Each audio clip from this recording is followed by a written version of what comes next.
Hello বন্ধুরা, আমি প্রীতম। আমার নতুন ভিডিওতে তোমাদের সবাইকে স্বাগত। আজকে আমরা কথা বলবো ক্রেডিট কার্ডের ব্যাপারে। হ্যাঁ, ক্রেডিট কার্ড এমন একটা কার্ড যেখানে ব্যাংক তোমাকে টাকা দেবে, সেখান থেকে তুমি টাকা খরচা করতে পারো উইদাউট ইন্টারেস্ট। চলো আজকে স্টার্ট। তো হ্যাঁ বন্ধুরা, আমাদের এই ক্রেডিট কার্ডের ব্যাপারে অনেক কিছু জানার আছে। ক্রেডিট কার্ড কী, কীভাবে ইউজ হয়, ব্যাংক এখান থেকে কী করে প্রফিট গেইন করে ক্রেডিট কার্ডের থ্রু দিয়ে, তারপরে ক্রেডিট কার্ডের থ্রু দিয়ে আমরা কতটা কি ইমপ্রুভ করতে পারি, আমাদের ক্রেডিট কার্ড ইউজ করা উচিত না উচিত না, এই সব কিছু ব্যাপার নিয়ে আজকের ভিডিওতে কথা বলবো। ক্রেডিট কার্ডকে আমরা একটা মিনি লোন হিসেবে দেখতে পারি। ব্যাংক তোমাকে একটা টাকা দেবে, সেই টাকাটা তুমি তোমার কাছে ঠিক 45 দিনের জন্য রাখবে। সেই 45 দিন পরে সেই টাকাটা তোমাকে পে করে দিতে হবে। তো এটা একটা মিনি লোন হিসেবে আমরা ট্রিট করতে পারি। সেই লোনটার মধ্যে কোনো ইন্টারেস্ট চার্জও থাকবে না উইদিন 45 ডেজ। তারপরে কী হবে সেই ব্যাপারগুলো নিয়ে আমরা কথা বলবো। তো এখানে ক্রেডিট কার্ড কাজ করে কী করে? প্রথমত ক্রেডিট কার্ড তোমাকে তুমি ব্যাংকে যাও, ব্যাংকে থেকে লোন নাও, সেখানে হার্ড ক্যাশ থাকে, হার্ড ক্যাশ তুমি নিয়ে আসো, সেখান থেকে খরচা করো, তার জন্য সেই দিন থেকে তোমার ইন্টারেস্ট চার্জ হয়ে যায়। কিন্তু এই ক্রেডিট কার্ডের জন্য তোমাকে কিছুই করতে হবে না। ব্যাংক তোমাকে এই টাকার বদলে একটা কার্ড দিয়ে দেবে। সেই কার্ডের মধ্যে একটা লিমিট থাকবে, এত টাকা অবধি তুমি খরচা করতে পারবে, তার বেশি না। ওই লিমিটের মধ্যে তুমি খরচা করবে এবং তারপরে তাকে পেমেন্ট করার দেন থাকবে হচ্ছে 45 ডেজ। ওই 45 ডেজের মধ্যে তোমাকে পেমেন্ট করে দিতে হবে, নাহলে ব্যাংক চার্জ করবে। তোমরা হয়তো অনেকেই দেখে থাকবে ক্রেডিট কার্ড মাস্টার কার্ড হয়ে থাকে, ভিসা কার্ড হয়ে থাকে। তো এই ভিসা আর মাস্টার কার্ড হচ্ছে পেমেন্ট প্রসেসিং কোম্পানি। তোমরা যে ট্রানজ্যাকশন করবে ক্রেডিট কার্ডের থ্রু দিয়ে, সেই ট্রানজ্যাকশনটা অ্যাকচুয়ালি ভিসা আর মাস্টার কার্ডের কাছে যাবে। সেই মাস্টার কার্ড কী করবে, কিছু পরিমাণ প্রসেসিং ফিস কেটে তারা পুরো অ্যামাউন্টটা সব ওনাকে দিয়ে দেবে। পরবর্তী পয়েন্টে আসি, সেটা হচ্ছে ক্রেডিট কার্ডের এলিজিবিলিটি আর লিমিট। তো আমরা সবাই ক্রেডিট কার্ড ইউজ করতে পারি না, তার জন্য কিছু কিছু রেস্ট্রিকশনও আছে। তো এই রেস্ট্রিকশনের মধ্যে যারা যারা বিজনেস ওনার আছে এবং যারা স্যালারিড এমপ্লয়ি আছে, তারাই একমাত্র এই ক্রেডিট কার্ড ইউজ করতে পারে। তার জন্য একটা পার্টিকুলার লিমিটও আছে। তো আমাদের প্রথমত এলিজিবিলিটির মধ্যে কী কী করতে হবে, আমাদের একটা আইটি রিটার্নের ফাইল জেনারেট করে সেটাকে সাবমিট করতে হবে ব্যাংকে।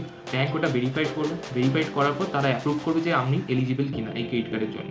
তো ক্রেডিট কার্ড তো পেয়ে গেলাম, তারপরে আমরা ওখান থেকে খরচা করবো। তো আমরা ওখান থেকে আনলিমিটেড খরচা কখনো করতে পারবো না। তো সেই জন্য ব্যাংক একটা লিমিট করে দেয় যে এই পার্সনের জন্য এতটাই লিমিট থাকবে, তার বেশি না। তো ব্যাংক এখানে কী করে, তার আইটি রিটার্নস, ইনকাম, স্যালারি সব কিছু ভেরিফাইড করে তারা একটা লিমিট সেট করে দেয় তার ক্রেডিট কার্ডের জন্য। সে সেই ক্রেডিট কার্ডে অতটুকু লিমিটই স্পেন্ড করতে পারবে, তার বেশি স্পেন্ড করতে পারবে। তো এখানে আমরা আরেকটা ইম্পর্টেন্ট ব্যাপারে কথা বলে নিই, ব্যাংক কীভাবে চুজ করে যে এই পার্সনকে ক্রেডিট কার্ড দেওয়া উচিত বা উচিত না, বা এর কাছ থেকে আমি ক্রেডিট কার্ড দিলে আমি আমার ব্যাংকে সিকিউর রাখতে পারবো, আমার ব্যাংকে ফ্রড হবে না। ব্যাংক এখানে তার একটা সিস্টেম জেনারেট করে রেখেছে, সেটা হচ্ছে ক্রেডিট স্কোর। তো এখানে ব্যাংক কী করে, নিজেদের মধ্যে ডিসাইড করে নেয় যে তার প্রিভিয়াস রেকর্ড অনুযায়ী প্রিভিয়াস লোনের পেমেন্ট কতটা ভালো হয়েছে, কত তাড়াতাড়ি সে টাইমলি পেমেন্ট দিয়েছে কিনা তার লোনের। তো সেই অনুযায়ী একটা রেকর্ড জেনারেট করে নেয়। রেকর্ড জেনারেট করে তারা একটা পয়েন্টস ডিসাইড করে নেয়। তো এখানে পয়েন্টসগুলো তোমরা দেখে নেবে। 300 থেকে 500-র মধ্যে থাকলে সেটা হচ্ছে পুয়ার সেকশনে জেনারেট করে। আর 500 একটু ওপর থাকলে, 500 থেকে 650 অবধি থাকলে তারা অ্যাভারেজ। 450-র ওপর থেকে 450 থেকে 750 থাকলে সেটা হচ্ছে গুড, আর 750-র ওপর থেকে 900 অবধি থাকলে সেটা হচ্ছে এক্সিলেন্ট। তো এই মেনলি ব্যাংক এটা মনে করে যাদের অ্যাভারেজ 750-র উপরে আছে তারা খুব ভালো পেমেন্ট করে, টাইমলি পেমেন্ট করে তার লোনের। তো সেই হিসাবে জেনারেট করে তারা একটা র্যাঙ্ক অনুযায়ী তারা ক্রেডিট কার্ড প্রোভাইড করে। তো এই ক্রেডিট কার্ড ইউজ করার সবচেয়ে বড় অ্যাডভান্টেজ কী কী আছে? তো প্রথমত হচ্ছে আমরা একটা লোন পাবো ব্যাংকের থেকে, যেখানে আমাদের কোনো ইন্টারেস্ট পেই করতে হবে না। হ্যাঁ, কোনো দিন পর যদি আমরা লেট পেমেন্ট করি, সেখানে গিয়ে আমাদের ইন্টারেস্ট পে করতে হবে ব্যাংকে। কিন্তু ওই 30 ডেজের জন্য আমি যত ইচ্ছা খরচা করতে পারি আমার লিমিটের মধ্যে, আমাকে কোনো পেমেন্ট করতে হবে না। সেকেন্ড অ্যাডভান্টেজ হচ্ছে এখানে আমাদের অনেক কিছু কার্ডের সাথে, এখনকার দিনে, আগে এটা থাকতো না, এখন অনেক বেশি ইন্স্যুরেন্স আর কভারেজ অনেক কিছু হয়ে গেছে। তো কার্ড যদি কোনোভাবে ফ্রডও হয়ে যায়, সেটা লাইবিলিটিস ব্যাংকের থাকবে, আমাদের না। কোনো ফ্রড ট্রানজ্যাকশন হয় না ক্রেডিট কার্ড থেকে, খুবই কম হয়। ক্রেডিট কার্ড ইউজ করা অ্যাকচুয়ালি সেফ ডেবিট কার্ডের থ্রু থেকে। তো ডেবিট কার্ডে অ্যাকচুয়ালি কী হয়, ডেবিট কার্ডে তোমার টাকা ব্যাংক থেকে ডাইরেক্টলি কেটে নেবে, কিন্তু ক্রেডিট কার্ডে কী হবে, ক্রেডিটের যে লিমিট আছে সেখান থেকে তোমার টাকা মাইনাস হবে। যদি কোনো ফ্রড হয়, সেটা ব্যাংক সেই ফ্রড সেকশনসটাকে যদি 2 দিনের মধ্যে ব্যাংকে নোটিফাই করে দাও, তাহলে সেটা ব্যাংকের দায়িত্ব সেই ফ্রডটাকে হ্যান্ডেল করা। পরের অ্যাডভান্টেজ হচ্ছে ডিসকাউন্ট আর রিওয়ার্ড পয়েন্টস। তো ক্রেডিট কার্ডের একটা সবচেয়ে বড় সুবিধা হচ্ছে আমরা যদি ক্রেডিট কার্ড থেকে পেমেন্ট করি, সেখানে অনেক বেশি রিওয়ার্ড পয়েন্টস জেনারেট হয়। সেই রিওয়ার্ড পয়েন্টসটা আমরা অ্যাজ এ ক্যাশব্যাক হিসাবে উইথড্র করতে পারি। আরেকটা হচ্ছে ক্রেডিট কার্ড ইউজ করলে অনেক বেশি ডিসকাউন্টও পাওয়া যায়। তোমরা অ্যামাজন বা ফ্লিপকার্টের অনেক কিছু সেল পাবে, যেখানে আইসিআইসিআই, এইচডিএফসি বা অ্যাক্সিস ব্যাংকে ক্রেডিট কার্ড ইউজ করলে অনেক বেশি অ্যামাউন্ট অফ ডিসকাউন্ট পাবে rather than debit card use করলে। এর পরের পয়েন্টে আসি, how to choose the right credit card.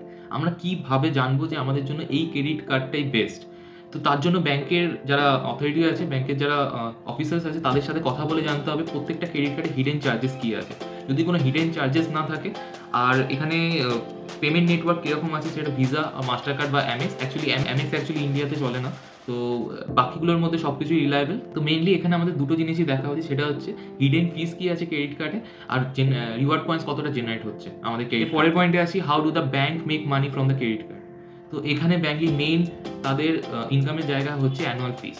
Bank credit card দেওয়ার জন্য একটা অ্যানুয়াল ফিস চার্জ করে, সেই অ্যানুয়াল ফিস থেকে ব্যাঙ্কের একটা ভালো ইনকাম জেনারেট হয়। উইথড্রল ফিস মানে তুমি যদি ক্রেডিট কার্ড দিয়ে এটিএম থেকে টাকা তুলতে চাও, সেখানে একটা ব্যাঙ্ক 3 to 4% একটা ইন্টারেস্ট কাটে।